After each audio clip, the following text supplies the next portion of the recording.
आज दरअसल प्रधानमंत्री को माफी दिवस मनाना चाहिए। पिछले 9 साल जिनका लेखा जोखा अभी जयराम रमेश जी ने आपके सामने रखा, उस लेखा जोखा को अगर आप देखते हैं तो आज सिर्फ और सिर्फ मिच्छामी दुक्कड़म कहना चाहिए प्रधानमंत्री को। इसके अलावा और 2 शब्द के अलावा तीसरा नहीं बोलना चाहिए। प्रत्येक हिंदुस्तानी से, प्रत्येक भारतीय से जिसके साथ विश्वासघात हुआ, उससे वो माफी मांगे। जो अगर आप लोग नेटफ्लिक्स देखते हैं, फिक्शनल नॉवेल्स पढ़ते हैं, तो लिखा हुआ आता है ये काल्पनिक है।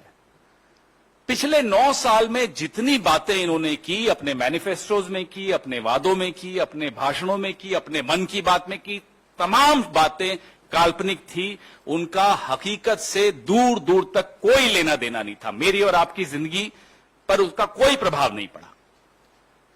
तो इसलिए हम उनसे मांग कर रहे हैं कि आप, जब हम आपसे पिछले 9 साल का हिसाब मांगते हैं, तो आप अब 900 साल पीछे मत ले जाइए इतिहास में कि 900 साल पहले ये हुआ था, 800 साल पहले ये हुआ था, 700 साल पहले। किसी को कोई रुचि नहीं।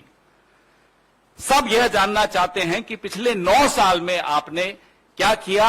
जो पेट्रोल 60 रुपए लीटर आपको उस वक्त महंगा दिखता था, आज वो 100 में बेचते हुए कहते हो कि साहब श्रीलंका में देखो कितने में बिक रहा है, पाकिस्तान में कितने में बिक रहा है।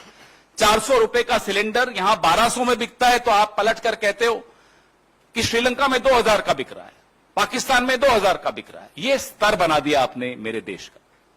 इसलिए आपको माफी मांगनी चाहिए भारत से।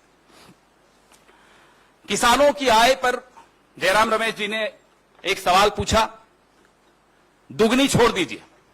अब तो किसान कहते हैं जो उस वक्त थी ना, बस उतनी भर हमें मिल जाए वापस तो वही बड़ी कृपा होगी।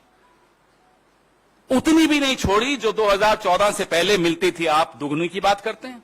इसलिए हम कहते हैं कि काल्पनिक है आपकी हर बात। कोरोना काल में हम सबने त्रासदियां देखी, ऑक्सीजन नहीं, साहब जो थे हजारों की भीड़ इकट्ठी करते थे, शाम को जूम कॉल पे मास्क लगा के बैठ जाते थे।